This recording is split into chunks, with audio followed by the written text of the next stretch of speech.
ഞാൻ ആരാണെന്ന് നിങ്ങൾ മാത്രമല്ല ഇവിടെ ഇരിക്കുന്ന എല്ലാവരും അറിയട്ടെ.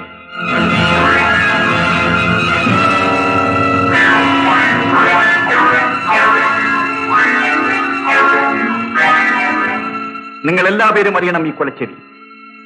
ഞാൻ ഇവളുടെ ഭർത്താവാണ്.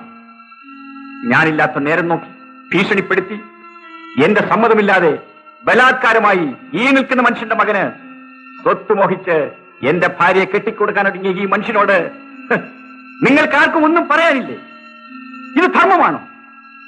ഈ അനീതിക്കെതിരായി ശബ്ദമുയർത്താൻ ഈ നാട്ടിൽ ആരുമില്ലേ? ഇവൻ പറയുന്നത് മുഴുവൻ പച്ച കള്ളമാണ്. ഞങ്ങളാരും വിട്ടുകളല്ല. അവമാനിച്ചു. അയ്യോ, ആരും പോകരുത്. ദയവായി ആരും പോകരുത്. ഞാൻ പറയുന്നത് കേൾക്കുന്നില്ല. ആരും പോകരുത്. ഞാൻ പറയുന്നത് കേൾക്കൂ. ആരും പോകരുത്. ഈ കേട്ടത് നേരാണോ? നിങ്ങളെ കേട്ടത്? താൻ അവളെ വരട്ടാതെ, അല്ലെങ്കിൽ അവളെല്ലാം തുറന്നു പറയും. മൗനം സമ്മതത്തിന് തുല്യം. തനിക്ക് വയസ്സായിട്ടും ബുദ്ധിയില്ലല്ലോ. തനിക്കുന്നാണെങ്കിൽ ഞങ്ങൾക്കുണ്ട്.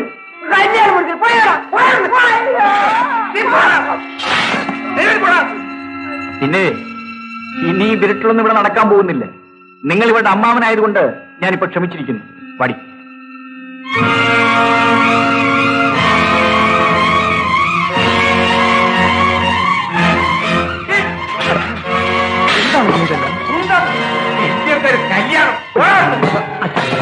ഞാൻ പോലീസ് സ്റ്റേഷനിൽ പറഞ്ഞിട്ട്.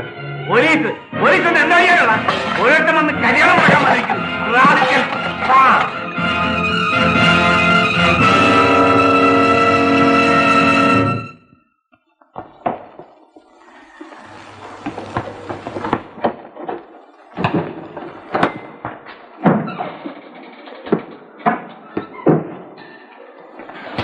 ഇതാ.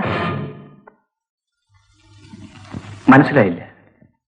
വിവാഹം മുടക്കി തന്നതിന്റെ കൂലി. ഓഹോ, അതാണോ?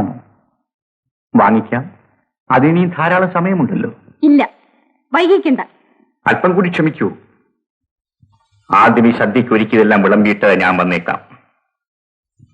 ഭക്ഷണം അനാവശ്യമായി കളയുന്നത് തെറ്റു മാത്രമല്ല, കുറ്റവും കൂടിയാണ്. അതിനിവിടെ ആരിയ്ക്കുന്നു ഉണ്ണാൻ? ക്ഷണിച്ചവരില്ല, എപ്പോഴേ സ്ഥലം വിട്ടു. ഞാൻ എന്റെ വർഗത്തെ കുറിച്ച് പറഞ്ഞതാണ്. അവരെങ്ങും പോലും പുറത്തു തന്നെ കാണും. അത്യാവശ്യമായിട്ട് വീട് വരെ ഒന്ന് വരണം. സാർ, ഇയാളുടെ കൂടെ പോവുകയോ പോകാതിരിക്കുകയോ ചെയ്യാം. ഞാൻ യൂണിയൻ മീറ്റിംഗിന് പോകും. താൻ വിളിക്കുമ്പോ വരാൻ വിളിക്കണം. ഞാൻ കാര്യം വളരെ സീരിയസ് ആണ്. എന്റെ കല്യാണം മുടങ്ങി പോയിരിക്കുന്നത്. ഓഹോ, മുടങ്ങിയ കല്യാണത്തിന് ക്ഷമിക്കാൻ വന്നിരിക്കണം അല്ലേ? സാറിന് എന്റെ വിഷമം മനസ്സിലാവില്ല. ഒന്ന് വിഷമിക്കാതിരിക്കണോ? എടോ, തന്റെ എത്ര കല്യാണമാണ് മുടങ്ങിയത്? എത്രാമത്തെ കല്യാണം? എന്റെ ആദ്യത്തെ കല്യാണമാണ് സാർ. തന്റെ ആദ്യത്തെ കല്യാണം അല്ലേ?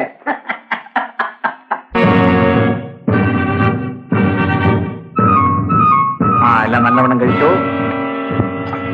ഇതൊരു നല്ല കറിയാണ്. നിന്റെ തന്റെ കുഞ്ഞെ, പിന്നെ അമ്മാവന് തലയ്ക്ക് വട്ട വല്ലതൊക്കെ പറയും. അമ്മാവനോ? ഏതാണ് എന്റെ അമ്മാവൻ? അമ്മാവൻ പോലും. അമ്മാവൻ നിന്നാട്ടെ അമ്മാവ. ഇതാ അമ്മാവന് വിളമ്പി കൊടുത്തേ. ഞാൻ പോയി കാള എടുത്തോണ്ട് വരാം. ഞാനോ? ഇറ്റട്ടെ അമ്മാവ. എന്താണ് നോക്കിയെടുക്കുന്നത്? പുറപ്പെടാ.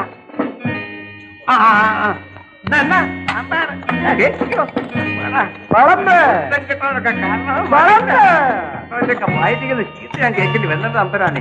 ഓരോരുത്തരൊക്കെ വന്ന് കേറിക്കോളും. ആരം കെടുത്താൻ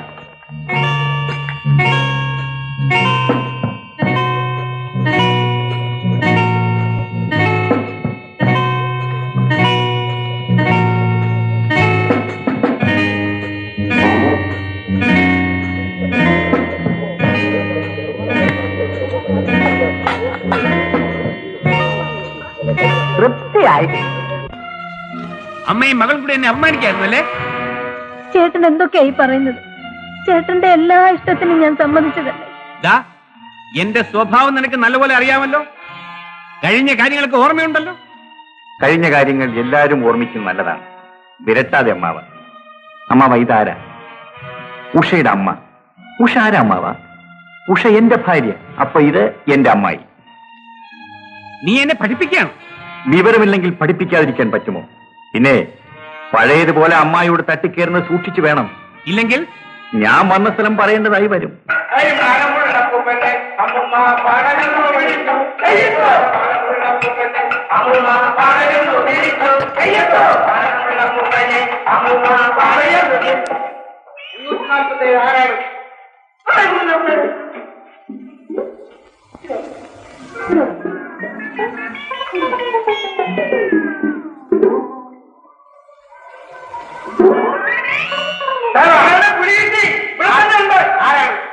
ഞാൻ തന്നെയാ.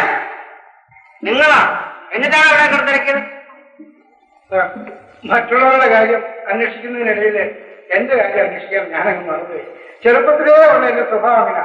ഞാൻ അമ്മയെ പ്രസവിക്കും അല്ല അമ്മ എന്നെ പ്രസവിച്ചപ്പോ ഞാൻ അമ്മയെന്ന് വിളിക്കാൻ മറന്നുപോയി. നിന്നും ഞങ്ങളുടെ അമ്മ പരാതി പറയാതെ വാചടിക്കാതെ വരവ് ഇതിനാണ് ഇവിടെ വരാൻ. ഞാൻ തല്ലാതെ ആയിരിക്കും തന്നെ പുറത്തു പറഞ്ഞയക്കുന്നത്. അയ്യോ, മുൻകൂർ നോട്ടീസ് തരാതെ ഇവിടുന്ന് ഒരു പുള്ളിയും പറഞ്ഞയക്കാൻ പാടില്ല എന്നുള്ള നിയമമൊന്നും ബാധകമല്ലായിരിക്കും. പോലീസാണെന്ന് വെച്ചാൽ എന്ത് നിലവിലും കാണിക്കാവുന്നു. പറയുമ്പോൾ അടുത്തുകയും പറയുമ്പോൾ പുറത്തു വിളിക്കാൻ എന്ത് മനസ്സിലാക്കാൻ. ഞാനിപ്പോ പോകുന്നുണ്ടോ അതോ അതെന്താ ആദ്യം എന്നെ തന്നെ പറഞ്ഞേക്കണമെന്ന് ഒരു വൈരാഗ്യം പോലെ.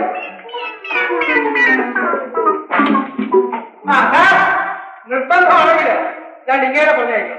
അല്ല ഇവിടുത്തെ ആഹാരം കഴിച്ച് ശരീരം മെരുകി മെലിഞ്ഞ് ഒരാഴ്ചക്കുള്ളില് ഇങ്ങനെ പുഷ്പം പോലെ അരിയുടെ ഇടയ്ക്കുള്ളൊക്കെ ഇറങ്ങുന്നത് ആരെങ്കിലും പറഞ്ഞിരിക്കാൻ പോലും അത് ആരായാലുണ്ടോ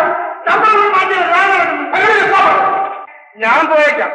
പക്ഷേ ഇത്രയും ക്രൂരത ശത്രുക്കളോട് പോലും കാണിക്കരുത് സാർ. ഈ മുറിയെങ്കിലും ഒരു ഐശ്വര്യയുടെ റൂമാണെന്ന് ഞാൻ വിചാരിച്ചു.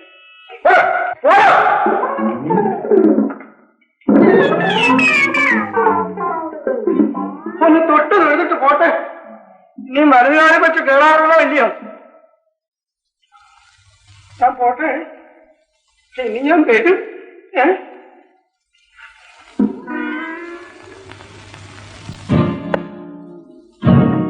ഇതാ നിനക്ക് എത്ര പണം വേണമെങ്കിൽ ഞാൻ തരാം.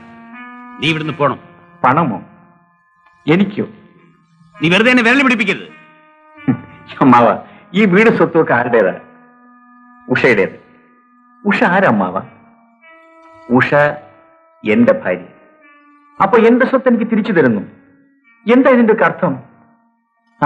ഏതായാലും അമ്മാവൻ ആദ്യമായി എനിക്ക് കൈനീട്ടം തരുന്നതല്ലേ ഞാൻ വേണ്ടെന്ന് വയ്ക്കുന്നത്.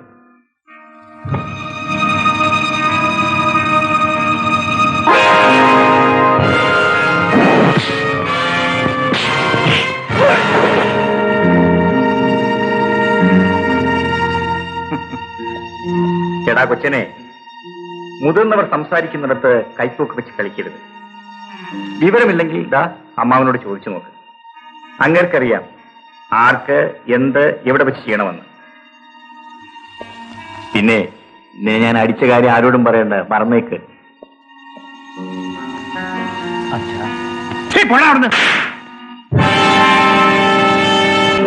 പക്ഷേ ഇതാ രൂപ. നീ എനിക്ക് വെച്ച് നീട്ടിയതിന്റെ 3 ഇരട്ടി കൂടുതലുണ്ട്. നിങ്ങൾക്ക് ഇവിടുന്ന് പോകാറായില്ലേ? അങ്ങനെ അങ്ങ് പോകാൻ പറ്റുമോ? പോകാനല്ലല്ലോ ഞാൻ വന്നത്. നിങ്ങൾക്ക് എന്താ വേണ്ടത്?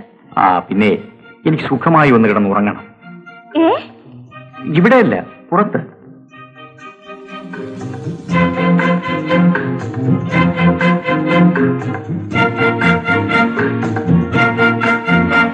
പിന്നെ ഞാൻ പുറത്താണ് കിടന്നതെന്ന് ആരോടും പറഞ്ഞു പോരുത്. പറഞ്ഞാൽ എന്റെ സ്വഭാവം ഓർമ്മയുണ്ടല്ലോ.